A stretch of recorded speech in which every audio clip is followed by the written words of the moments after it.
رات کو میں باورچی خانہ خود بند کر کے سوں گی. پتہ نہیں بلیوں نے تمہارے گھر کا راستہ ہی دیکھ لیا ہے. کہنے لگا اس بلی سے میری جان نہیں چھوٹے گی. میں اچھی طرح جانتا ہوں آپ باورچی خانے کا دروازہ بند کریں یا نہ کریں. یہ کہہ کے چلا گیا. اب میں بری لگنے لگی تھی. مجھ سے جان چھڑوانے کے بہانے ڈھونڈ رہے تھے. ظاہر سی بات ہے میں انہیں اولاد جو نہیں دے سکتی تھی. پتہ نہیں کیوں مجھے بہت رونا آ رہا تھا. اتنی تکلیف تو کبھی زیان کے رویے سے بھی نہیں ہوئی تھی جتنی دانش کی باتوں سے ہوتی تھی. رات کا کھانا بنا کے میں کمرے میں آ گئی.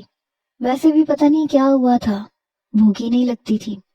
رات کا کھانا میں نے کھایا ہی نہیں. تائی اماں نے تو پوچھا تک نہیں کہ کیا ہوا ہے, کیوں نہیں کھا رہی. ظاہر ہے میں انہیں پوتا جو نہیں دے سکتی تھی. ان کا اکلوتا بیٹا ساری زندگی میری وجہ سے بے اولاد رہ جاتا. تایا کا شاید خون جوش مار گیا تھا. کہنے لگے بیٹا میں نوٹ کر رہا ہوں تم کھانا ٹھیک سے نہیں کھاتی. میں نے کہا نہیں تایا ابا مجھے بھوک نہیں ہے. میں شام کی چائے پی چکی ہوں, اس کے ساتھ میں نے سنیکس لے لیے تھے. میں نے جھوٹ بولا تھا. تایا ابا اور تائی اماں کھانا کھا چکے تھے. البتہ دانش ابھی ٹیبل پہ آ کے بیٹھا تھا. وہ دونوں کمرے میں چلے گئے. دانش کہنے لگے کھانا کیوں نہیں کھا رہی. میں نے کہا نہیں مجھے بھوک نہیں ہے. کہنے لگے ہاں مجھے کھانے کا جو ارادہ ہے. ابھی کھانا نہیں کھاؤ گی, رات کو مجھے کھانے کی کوشش کرو گی.